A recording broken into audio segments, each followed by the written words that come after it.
ಪಜೀತಾಗಿಲ್ಲ, ಸಂಸಾರಿ ನನಗೆ ಬಿದ್ದು 2 ಪೆಟ್ಟು ಬಿದ್ದ ಒಟ್ಟ ನನಗೆ ಅಂತ ನಕ್ಕೊಂತ ಸಿದ್ಧಾರೂಢರು.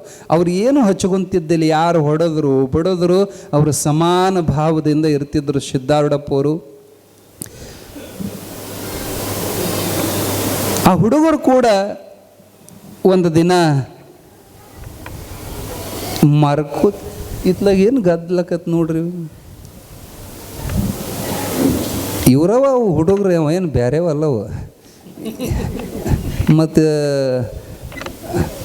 ಬಾಲ ಬೆನ್ನು ಹತ್ತೋದಲ್ಲ, ಮತ್ತು ಮುಂದೆ ಹೊಂಟದಂದ್ರೆ ಬಾಲು ಇರೋದಜ್ಜು, ಬಾಲ ಬಿಟ್ಟು ಅದು ಬರೋಕತ್ತ ಅವು ಇರೋವಾದ್ರೆ ಅವ್ರಿಗೆ ತಾಕೀತು ಮಾಡ್ಬೇಕು. ನೀವು ಮನ್ಯಾಗನ ನೀ ಗದ್ಲ ಮಾಡವಿದ್ದೆ ಅಂದ್ರೆ ಬರಬೇಡ, ನಮ್ಮ ಕೂಡ ಕುಂದ್ರವಿದ್ದೆ ಅಂದ್ರೆ ಬರೋದು. ಬಂದ್ರೆ ನೋಡಿ ಇರ್ಬೇಕು ಇವು ಜುಟ್ಟುಗಳು ಅದವಲ್ಲ, ಅವತ್ತು ಗದ್ಲ ಮಾಡೋದು ಇದು ಮಾಡೋಣ ಬಂದವು. ಅವು ಯಾರವು ನೋಡ್ರಿ, ಅವು ನಿಮ್ಮ ತಗ ಇಟ್ಕೊಳ್ರಿ ಅವನ್ನ. ಹಾಂ, ಏನು ಹೇಳಾಕತ್ತಿದ್ವಿ? ಇಲ್ಲ, ಇನ್ನು ಹೇಳೋರು ಇದ್ವಿ. ಏನಾಯಿತು, ಒಂದಿನ ಹುಡುಗರು ಕೂಡ ಮರ್ಕೋತಿ ಆಟ ಚಾಲು ಮಾಡಿದ್ರು ಸಿದ್ಧಾರೂಢರು. ಮರ್ಕೋತಿ ಆಡೋ ಮುಂದೆ ಅವ ಕಳ್ಳಾದವ ಬೆನ್ನು ಹತ್ತಿದ್ದ. ಇವರು ಓಡಿ ಹೋಗಿ ಒಂದು ದೊಡ್ಡ ಗಿಡ ಏರಿದ್ರು. ಗಿಡ ಏರೋ ಮುಂದೆ 2 ದೊಡ್ಡ ಕಲ್ಲು ತಗೊಂಡೇ ಏರಿದ್ರು ಅಜ್ಜರ್. ಬರ್ರಿ ಮಕ್ಕಳ, ನಾನು ಹಿಡಿ ಬರ್ರಿ, ನಿಮ್ಮ ಕಲ್ಲಿಲೇ ಹೊಡಿತೇನೆ ಅಂತ. ಹುಡುಗರು ಕೂಡ ಹುಡುಗರಂಗ ಅವ್ರ ಆಟನ ಆ ಊರಿನ ಹಿರೇಮಠದ ಗುರುಪಾದಯ್ಯ ಅನ್ನುವಂಥ ಒಬ್ಬ ಹಿರೇಮಠದ ಸ್ವಾಮಿ, ವಯಸ್ಸಾಗಿತ್ತು ಅವಾಗ, 75 ವಯಸ್ಸು ಅವಾಗ ಅಜ್ಜಗೆ. ಒಂದು ನಮೂನಿ ಮಜಾ ಅನಿಸಕತ್ತಿತ್ತ. ಇವ 40 ವರ್ಷದ ಮನುಷ್ಯ, ಇವು ಸಣ್ಣ ಹುಡುಗರು. ಆದ್ರೆ ಇವ ಹುಡುಗರು ಕೂಡ ಎಷ್ಟು ಚಂದ ಆಡ್ತಾನಲ್ಲ ಅಂತ ಆ ಆಟ ಮರ್ತು ಇವ ಕುಳ್ಳ ಆಡ್ಸಕ್ಕೆ ಬಂದ ಸ್ವಾಮಿ ಅವನ್ ನೋಡ್ಕೊಂತ ನಿಂತು ಜಂಗಮ. ಇವ್ರು ಕಲ್ ತಗೊಂಡು ಏನು ಏರಿದ್ರಲ್ಲ, ಒಬ್ಬ ಹಿಡಿಯಾಕಂತ ಏನು ಹತ್ತಕ್ಕೆ ಹೋದ, ಅವನ್ ಕಲ್ ತಗೊಂಡು ಜೋರ್ಲೆ ಆ ಹುಡುಗಿಗೆ ಹೊಡೆದು ಬಿಟ್ರು. ಅದು ಬಂದು ತಲೆನ ಹೊಡಿತು. ಲಾಭ ಹೊಯ್ಕೊಳಕತ್ತದ ಹೋಳಿ ಹುಣ್ಣಿಮೆ. ಅವ ಅಳುವಾಗ ಅವನು ಒದ್ದಾಡಿ ಉಳ್ಳಾಡಿ ಅಳೋದನ್ನು ನೋಡಲಾರದೆ ಸಿದ್ಧಾರೂಢಜ್ಜವ್ರು ಏನು ಮಾಡಿದ್ರಪ್ಪ ಅಂದ್ರೆ, ಇನ್ನೊಂದು ಕಲ್ ತಗೊಂಡು ಅದ ಹುಡುಗ ಅದ ಜಾಗಕ್ಕೆ ಓಂ ನಮಃ ಶಿವ ಅಂತ ಒಗದು ಬಿಟ್ರೆ 2ನೇ ಕಲ್ ಬಂದು ಅದೇ ಜಾಗಕ್ಕೆ ಬಿತ್ತರಿ. ಎಂಥ ಪವಾಡ ಅಂದ್ರೆ, 1ನೇ ಕಲ್ಲಿಲೇ ತಲೆ ಹೊಡಿತು, 2ನೇ ಕಲ್ಲಿಲಿ ಪೆಟ್ಟು ಬೀಳೋಣ, ಗಾಯಿಲ್ಲ ರಕ್ತಿಲ್ಲ, ಮಠ ಮಾಯ. ಹುಡುಗ ನಕ್ಕೊಂತ ಎದ್ಕೊಂತ ಇದನ್ನು ನೋಡಿದ್ರು ಏನು ಆಶ್ಚರ್ಯ. ಬಾಯಿ ಮೇಲೆ ಬೆಳ್ಳಿಟ್ಕೊಂಡು ನೀವು ಗುರುಪಾದ ಸನೇಕ ಬಂದು ಆ ಹುಡುಗ ಕೇಳಿದ, ಏನು ಇದು ಆಶ್ಚರ್ಯ? ಆ ಹುಡುಗಂದ, ಇವ ಹುಚ್ಚದಾನ, ಆದ್ರೆ ಈ ಹುಚ್ಚಿನ ಹತ್ರ ಒಂದು ಚಲೋ ಗುಣ ಏನೈತಂದ್ರೆ, ನಮಗೆ ಯಾರಿಗೆ ಒಂದು ಸಣ್ಣ ನೋವಾದ್ರೆ, ನಮ್ಮ ಕಣ್ಣಾಗ ನೀರು ಬಂತಂದ್ರೆ ತಕ್ಷಣ ಇವ ಮುಟ್ಟಿದ ಅಂದ್ರೆ ಸಾಕು, ನಮ್ಮ ಗಾಯ ಹೋಕ್ಕವ. ನಮ್ಮ ಮುಳ್ಳು ನೆಡ್ತಂದ್ರೆ ಮುಟ್ಟಿದ್ರೆ ಮುಳ್ಳು ಹೊರಗೆ ಬರ್ತಾವ. ನಮಗೆ ಜ್ವರ ಉರಿ ಬಂದತ್ತಂದ್ರೆ ಇವು ಮುಟ್ಟಿದ್ರೆ ಜ್ವರ ಉರಿ ಹೊಕ್ಕಾವ. ಗೊತ್ತಾತ್ ಇವರಿಗೆ, ಓಹೋ ಇವ ಹುಚ್ಚಲ್ಲ, ಇವ ಅವಧೂತದಾನ. ಅವಧೂತರು ಹಿಂಗ ಇರ್ತಾರ, ಹುಚ್ಚರಂಗ ಮೂಕ್ರಂಗ. ಅವರು ರಾತ್ರಿ ಒಂದು ನಮೂನಿ ಹಗಲಿ ಒಂದು ನಮೂನಿ ಮಂದಿಗೆ ಮೋಸ ಮಾಡೋ ಸಲುವಾಗಿ. ಮಂದಿಗೆ ಮೋಸ ಅಂದ್ರೆ ಅವ್ರ ಗುರುತು ಹತ್ತಂದ್ರೆ ನಾವು ಅವ್ರನ್ನ ಬೆನ್ನತ್ತಿ ಗದ್ಲಕ್ಕೆ ಬೀಳಿಸ್ತೀವಿ ಅಂತ. ಹ್ಯಾಂಗ CID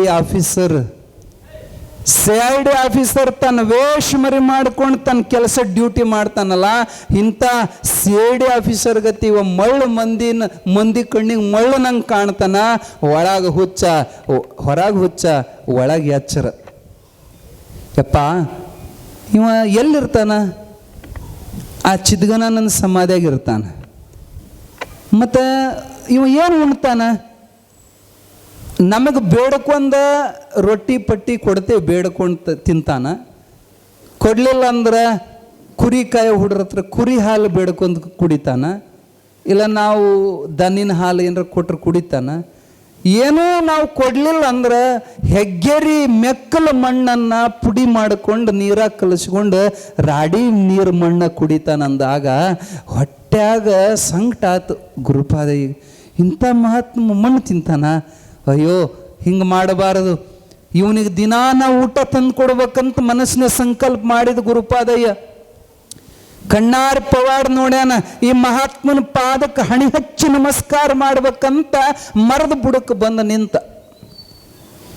ನಿಮಗಾಗಲೇ ಹೇಳಿ, ಸಿದ್ಧಾರೂಢ ಜಗರಿಗೆ ದೊಡ್ಡ ಮಂದಿ ಅಂದ್ರೆ ಇಷ್ಟ ಹಾಕಿದ್ದಿಲ್ಲ, ಅವ್ರಿಗೆ ಸಣ್ಣ ಮಂದಿ ಬಹಳ ಪ್ರೀತಿ.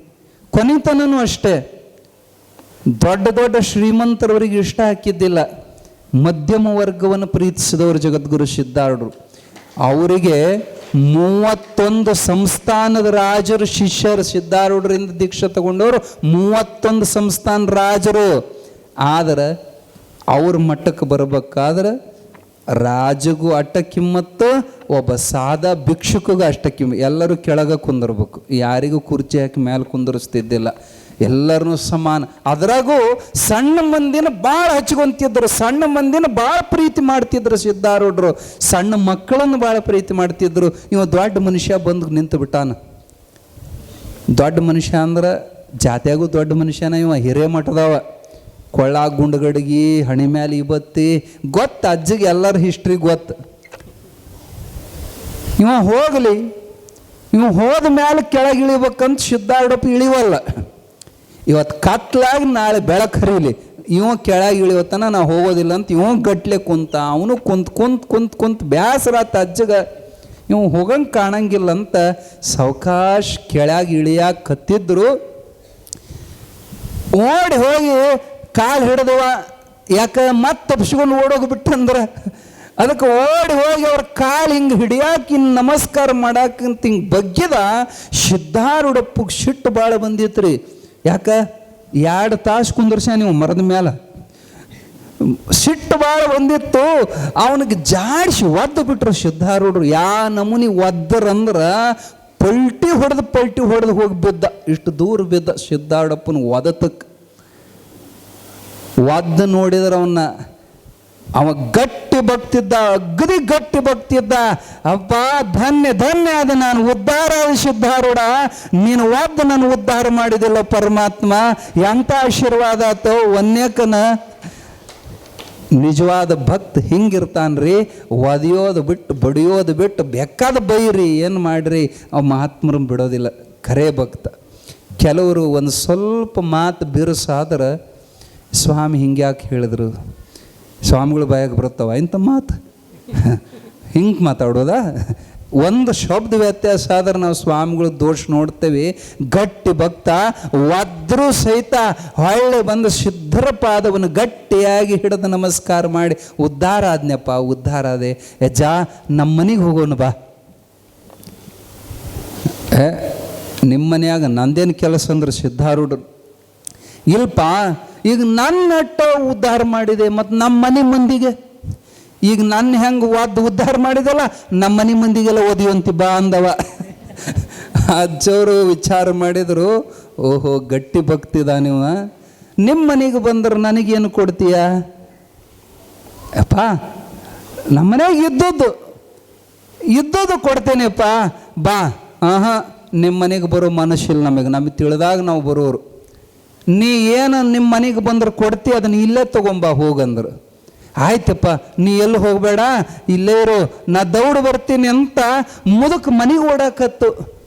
ಓಡ್ಕೊಂತ ಅವಾಗ ಈಗ ಹುಬ್ಬಳ್ಳಿ ಎಲ್ಲ ಏಕಾಗೈತೆ ಅಜ್ಜನ ಮಠ. ಅವಾಗ ಮಠಕ್ಕೂ ಮತ್ತು ಊರಿಗೂ 3 ಕಿಲೋಮೀಟ್ರ್ ದೂರ. ಅಲ್ಲಿ ತನ ಮುದಕ್ಕೆ ಮನುಷ್ಯ ಓಡ್ಕೊಂತ ಮನೆಗೆ ಬಂದ. ಯಾಕೆ ತಡ ಆದ್ರೆ ಎತ್ತರ ಹೋದ್ಗಿದಾನ ಸ್ವಾಮಿ ಅಂತ ಬಂದು ಮನೆಯಾಗ ಹೆಂಡ್ತಿಗಂದ, ದೌಡ ನನಗೆ ಏನಾರ ಉಣ್ಣಾಕ್ ಕೊಡು.